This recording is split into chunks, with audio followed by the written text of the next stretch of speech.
I was talking to a few people recently and looking at different guns, and I thought I'll make a quick comparative video, which you might find interesting. Just more or less a reflection on my part of the changes that have happened in guns, because they're not only interesting, but in some ways they're entertaining. So I'll start with the pre-64 Model 70. You all know this rifle, completely reliable. Bolt action. I won't even go through all the features, but this is a 243. About the only thing that's not original here is somebody put these reinforcements in the stock, which is not an altogether bad idea, but very classic rifle. I don't know what this might be worth, 1,400, maybe 1,500, I don't know, depending on whether somebody hates these. Then you roll the clock forward.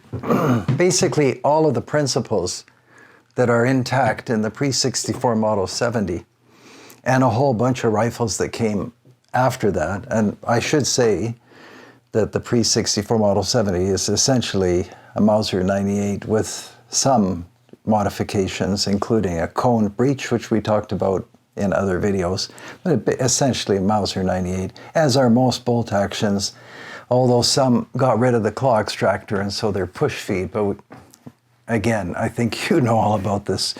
Now have a look at this. Well, we'll start with the box. with this unusual, so that has to be a flintlock with this cool buttstock, and then on the back of the box, and what does it say here? I forgot already.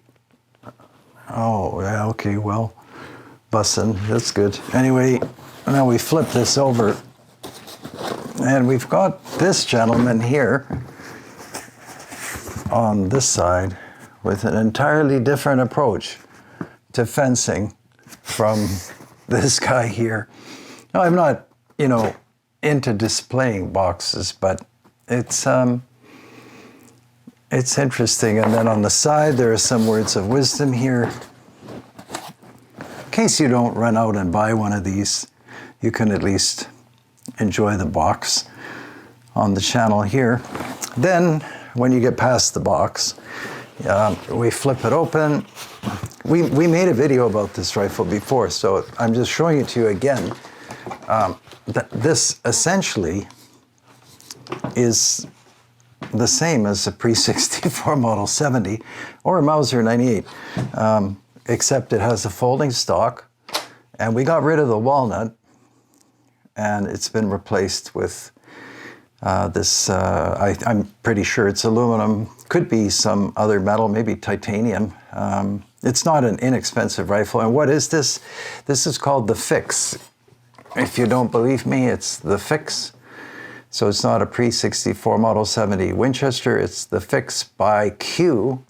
Q, I presume, is the company. And here is Q. Very, very interesting. And when you look at it, for someone who doesn't know firearms, you would probably look at it and think the function is out of this world because it looks like it came from out of this world. But we raise the bolt handle. Now the bolt handle, it's true. We don't have to raise it as far as the Model 70. And the bolt rides on rails. There are a lot of rifles that do that. And we get the shallow bolt lift by changing the configuration of the bolt lugs. But again, we went into this on another video, so I won't go into it again. And why does it matter how far you lift the bolt? Well, it's a plus-minus game, the same as everything else, I think, in life, safe to say.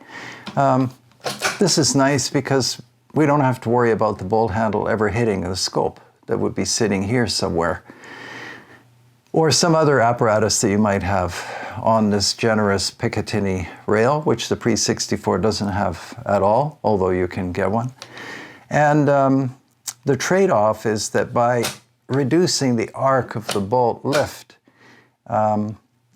we can make it more difficult to raise the bolt because it doesn't have that arc. So if you have a stuck shell or cartridge in the chamber, it sometimes is not bad to have this distance.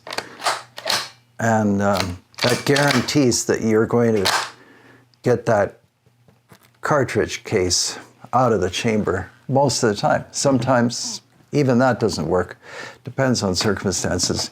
Anyway, this is the Fix by Q, and recently people seem to like removable magazines, so we push this button here, and that's handy. I mean, very handy actually, compared to reloading the Model 70, which you feed through the top.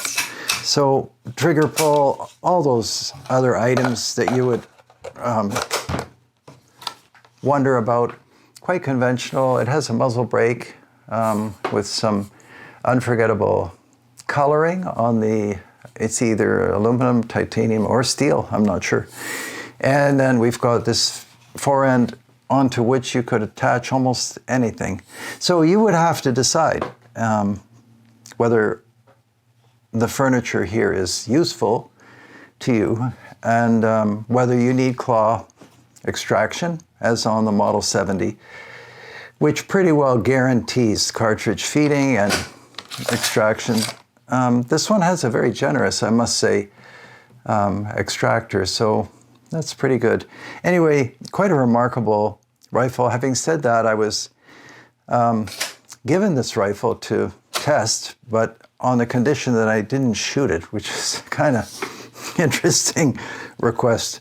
But, and I forget how you push this down. Let me remember. I think we push this down here, and then we can get it to fold up again.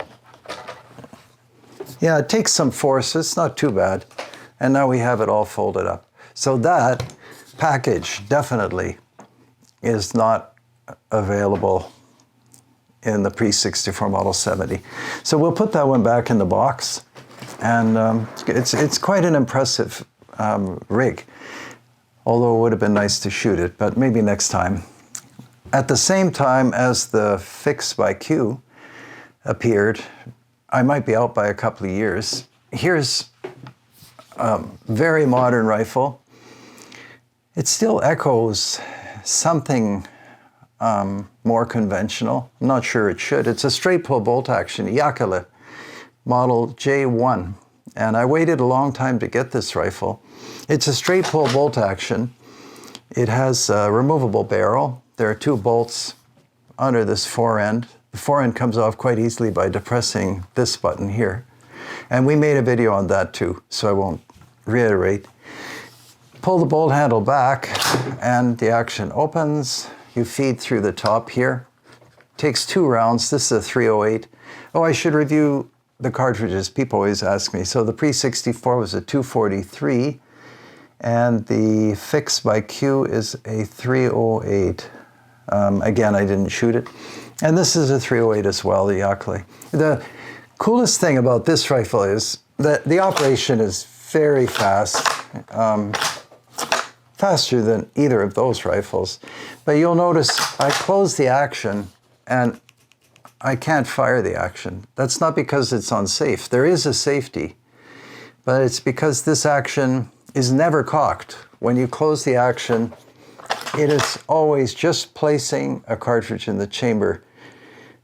And this rifle I have shot, and I'm not sure if we published the groups, but it's very accurate. You know, once in a while I'll make a video and I'll say something like, it's very accurate, whatever rifle. It shoots 1 inch, 1.5 inches, and I invariably get messages that that's not accurate at all. Well, again, it depends on, you know, how you evaluate things, but this is a 1/2 inch grouping rifle, so I think satisfactory for just about any hunter, and maybe even some target shooters. 308 is good. You can buy 6.5 Creedmoor, different cartridges, but watch this. So we work the action, and we can't shoot, so we just depress this second lever, which is kind of natural. You don't even think about it, and fire. So when we move that back, that second triggers back, we're actually cocking the action. It's quite an intelligent design. I think some of the advertising says that it's the safest action ever, and probably true. I had no problem hitting everything with this rifle. The thumbhole stock at first looks dramatic, but it facilitates working the second trigger. Everything else, very, very straightforward. Yeah, so congratulations actually to Jakele and the team that put this together. It is remarkably accurate. It's short, it's handy, it's takedown.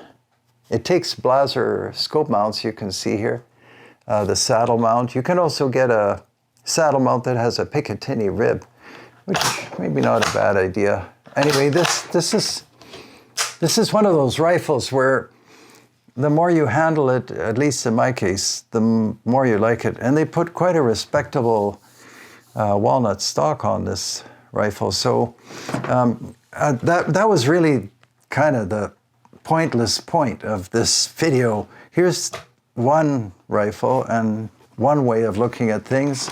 And I'll take the fix by Q, and if I can manipulate these, here's another way of looking at things. So I don't know what you picture yourself, in a tree stand with, but there are the two versions. In fairness, I should unfold this, so there you have a better idea of what's what. And I mean, you could be sitting in a tree stand with a Savage Model 99, which would be just fine by me. Or you could be sitting with the Fix by Q.